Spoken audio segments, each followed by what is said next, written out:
Apóstoles de los Dos Corazones, Guatemala, presentamos el tema María, Corazón de Madre. María, Madre de Dios. A los cristianos del siglo V les resultaba familiar la palabra Theotokos, que significa Madre de Dios.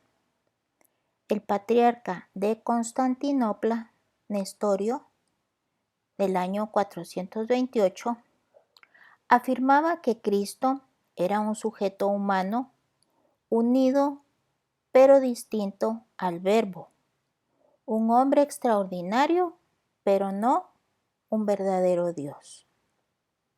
La Virgen sería entonces Madre de Cristo, pero no Madre de Dios. El Concilio de Éfeso, en el año 431, declaró que la segunda persona de la Santísima Trinidad, consubstancial al Padre, ha asumido una naturaleza humana, de modo que la única persona en Cristo es esta persona divina. Así, la Virgen es madre de esta persona divina y por eso es verdaderamente Madre de Dios. Explicando un poco mejor, dos naturalezas y una persona. La pregunta ¿qué es? Se refiere a una naturaleza. ¿Es un pino? ¿Es un hombre? Mientras que la pregunta ¿quién es? Se refiere a una persona. Es Pedro, por ejemplo. Yo no soy ante todo un qué, sino soy un quién. Yo no soy un algo, soy un alguien. Tengo una naturaleza y soy una persona. Dios puede crear una naturaleza humana de tal modo que el sujeto de esa naturaleza sea un yo divino, una persona de la Santísima Trinidad. Jesús, engendrado por obra del Espíritu Santo, es verdadero hombre porque tiene una naturaleza real y perfectamente humana. Pero es también verdadero Dios, porque la persona que sustenta esa naturaleza no es otra que la del Verbo Divino, naturaleza real y perfectamente divina. Es por esto que en Jesús existen dos naturalezas y una persona, naturaleza humana y divina, y una única persona que es Jesucristo. Justa y verdaderamente se llama María, Madre de Dios, por haber engendrado una persona de naturaleza humana. Pero también dijimos de naturaleza divina. María da a Jesús, es decir, a Dios Hijo, todo lo que una madre da a su hijo. Ella es en sentido propio Madre de Dios Hijo. El Concilio de Éfeso del año 431 define, frente a los errores de Nestorio, lo siguiente: la Santa Virgen es Madre de Dios, pues dio a luz carnalmente al Verbo de Dios hecho carne. El Concilio de Calcedonia del año 451 añade que no puede llamarse a la Virgen María, Madre de Dios, en un sentido figurado, sino que hay que afirmarlo en un sentido propio y literal. En el Antiguo Testamento hay alusiones al misterio de la maternidad divina de María. Preanuncios de María son Eva, Madre de los vivientes, Sara, Judith, Débora, Ruth, Esther, entre otras. Aparece también la figura de la reina madre Betsabé, madre de Salomón. Varios profetas hablan de una hija de Sión, que representa a Israel en los tres aspectos de esposa, madre y virgen, que se realizarán plenamente en el misterio de María. En el Nuevo Testamento, la maternidad divina de María se afirma implícitamente siempre que se habla de ella como Madre de Jesús, el cual declaró sin lugar a dudas que es Dios. Así lo entendieron sus enemigos, que en ello vieron blasfemia. Marcos llama a Jesús Hijo de María e Hijo de Dios. En Mateo y Lucas, la palabra madre se emplea en el relato de la concepción y en el del nacimiento de Jesús. El Nuevo Testamento enseña también explícitamente el misterio. El ángel dice a María: el Espíritu Santo vendrá sobre ti, y la virtud del Altísimo te cubrirá con su sombra. Y por eso el Hijo engendrado será santo, será llamado Hijo de Dios. Se llamará Emmanuel, Dios con nosotros. En Mateo 1:21, el ángel anuncia a José que Jesús salvará a su pueblo, expresión que en el Antiguo Testamento se reserva a Dios, y que lo salvará de sus pecados, poder que se atribuye solo a Dios. En Lucas 1:43, Isabel llama a María la madre de mi Señor. Los judíos llamaban a Dios su Señor. Los padres más cercanos a los apóstoles, como San Ignacio de Antioquía en el año 107, hablan ya de la maternidad de María. Cabe destacar a San Justino en el año 165, San Irineo en el año 2002, Tertuliano del 2020 al del 230 del 220 al 230, San Hipólito del 235, o sea, de los primeros siglos del cristianismo, del año 165 al año 235. Los padres primeros de la Iglesia. Orígenes del año 253 es el primero que nos da noticia de la fórmula Theotokos, que vimos significa Madre de Dios. Se encuentra luego en autores tan importantes como San Atanasio, San Dídimo, San Gregorio de Niza, San Cirilo de Jerusalén, San Epifanio de Salamina, San Juan Damasceno. El término latino equivalente se encuentra en San Ambrosio, San Jerónimo y otros. Santo Tomás nos dice: por el hecho de ser Madre de Dios, María tiene una dignidad en cierto modo infinita, a causa del bien infinito que es Dios, su Hijo. No puede imaginarse una dignidad mayor, como no puede imaginarse una cosa mayor que Dios. Ella es la única que junto con Dios Padre puede decir al Hijo de Dios: tú eres mi Hijo. No se puede considerar a la Virgen revestida de una dignidad divina, pero más que ella, solo Dios. Maternidad divina.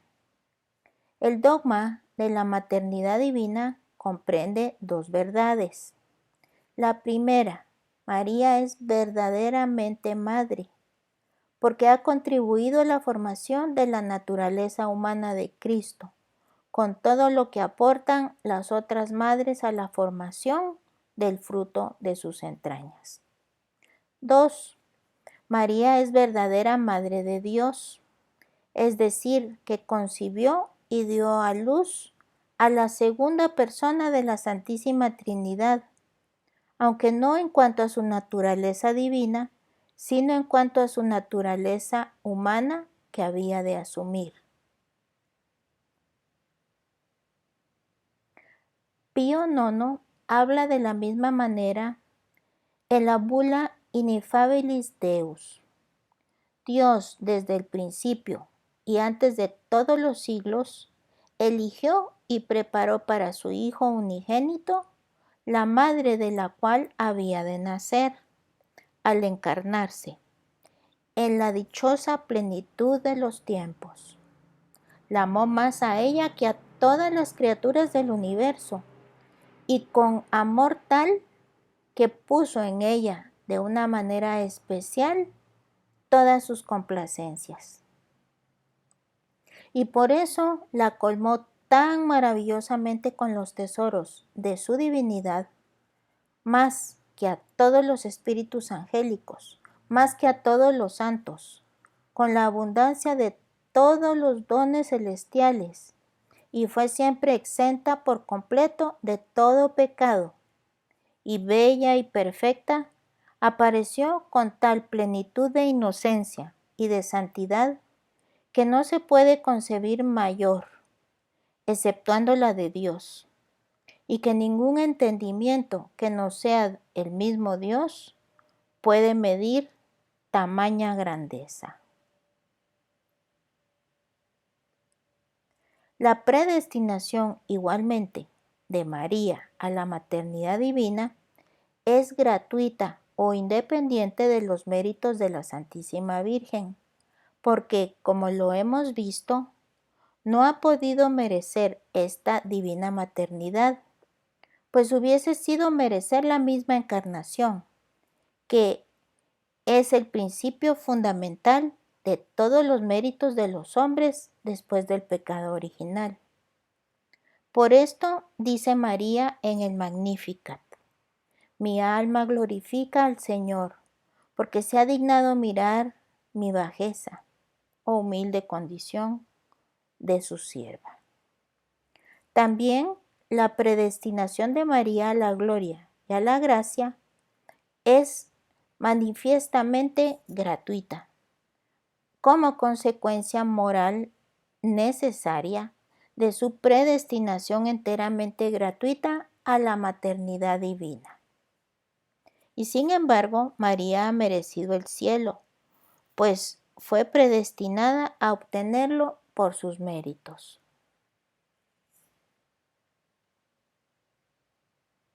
En el orden hipostático. La maternidad divina es, por su fin, del orden hipostático, que supera al de la gracia y al de la gloria, como este último supera al de la naturaleza humana y hasta el de las naturalezas angélicas creadas y posibles.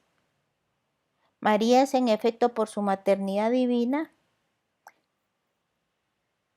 verdadera Madre de Dios y tiene una relación real con el Verbo de Dios hecho carne. Esta relación se termina en la persona increada del Verbo encarnado, pues es la Madre de Jesús, que es Dios. La maternidad divina no termina solo en la humanidad de Jesús, sino en el mismo Jesús. Recordemos que el orden hipostático es la unión en el momento de la concepción de Jesús en el seno de María, de ambas naturalezas, divina y humana. Y es el orden que implica la relación más superior a ninguna de todas las relaciones que un ser humano puede tener con Dios. Y de este orden es la maternidad divina. La maternidad divina de la Santísima Virgen establece un parentesco de naturaleza, una relación de consanguinidad con Jesucristo y de afinidad con toda la Santísima Trinidad. La filiación adoptiva no obliga tan estrictamente a Dios para con nosotros. La maternidad divina impone a Jesús los deberes de justicia que los hijos, por obligación natural, tienen para con sus padres, y confiere a María dominio y poder sobre Jesús, pues no es más que un derecho natural íntimamente unido a la dignidad maternal. La maternidad divina, por consiguiente, supera a todas las gracias o carismas, como lo son la profecía, el conocimiento de los secretos de los corazones, el don de milagros o de lenguas, porque estos dones o cualquier otro que se nos pueda ocurrir son externos, en cierto modo son inferiores a la gracia santificante. Notemos también que la maternidad divina es inconmovible, no se pierde, nunca, jamás. La Santísima Virgen María dejará de ser madre de Jesús, mientras que la gracia o los carismas pueden perderse aquí en la tierra. El Dios Padre ha comunicado a su Hijo unigénito la naturaleza divina. María le ha dado la naturaleza humana, sujeta al dolor y a la muerte, para nuestra redención. Pero es el mismo Hijo único, la misma persona, y esto constituye toda la grandeza de la maternidad de María. La maternidad divina exige una amistad íntima con Dios. Es una ley natural y un mandamiento que la madre ame a su hijo y que éste ame a su madre. Es necesario, pues, que María y su hijo se amen mutuamente. Y puesto que esta maternidad es sobrenatural, requiere una amistad del mismo orden, sobrenatural, y desde luego santificante, porque por el hecho de amar Dios a un alma, la hace amable a sus ojos y la santifica. Existe, por consiguiente, la más perfecta conformidad entre la voluntad de María y la oblación de su Hijo, que fue como el alma del sacrificio de la cruz. Por razón de la maternidad divina, y no tanto por su plenitud de gracia, es por lo que se debe a María un culto de hiperdulía, superior al de los santos, por eminente que sea su grado de gracia y de gloria. En otros términos, si se le tributa a María culto de hiperdulía, no es porque haya sido la más santa, sino porque es la Madre de Dios. Por esto mismo que María, por el fin de su maternidad divina, pertenece al orden hipostático, como dijimos. Se sigue que es superior a los ángeles y al mismo sacerdocio comunicado a los sacerdotes por Cristo. Le confiere un derecho inalienable a la herencia eterna y hasta el dominio de todas las cosas.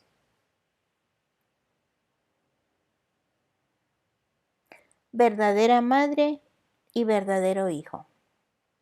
Pensemos en que María tuvo la autoridad de una madre sobre el Verbo de Dios hecho carne y contribuyó así, no a darle la visión beatífica ni su ciencia infusa, sino a formar progresivamente su ciencia adquirida que esclarecía la prudencia adquirida con el que él realizaba los diversos actos proporcionados a las etapas de su vida infantil y oculta. La visión beatífica y su ciencia infusa le venía de su naturaleza divina, pero como persona con también verdadera naturaleza humana, necesitaba ir adquiriendo, según su edad, todo lo que María le entregaba en su formación. En este sentido, el Verbo hecho carne estuvo sometido a María con los sentimientos más profundos de amor y respeto, como un verdadero hijo, formado por una verdadera madre. Dios hecho hombre encontraba su libertad en verse prisionero en su seno. Hizo resplandecer su fuerza, dejándose llevar por esta doncella. Encontró su gloria y la de su Padre Celestial en ocultar todos sus resplandores a las criaturas de la tierra, para no revelarlos más que a María. Ha cifrado su independencia y su majestad en depender de esta amante virgen, en su nacimiento, en su presentación al templo, en su vida oculta de 30 años, hasta en su muerte, a la que debía asistir para ofrecer con ella un mismo sacrificio, y para ser inmolado a su Padre eterno por su consentimiento, como en otro tiempo Isaac, por el consentimiento de Abraham, a la voluntad de Dios.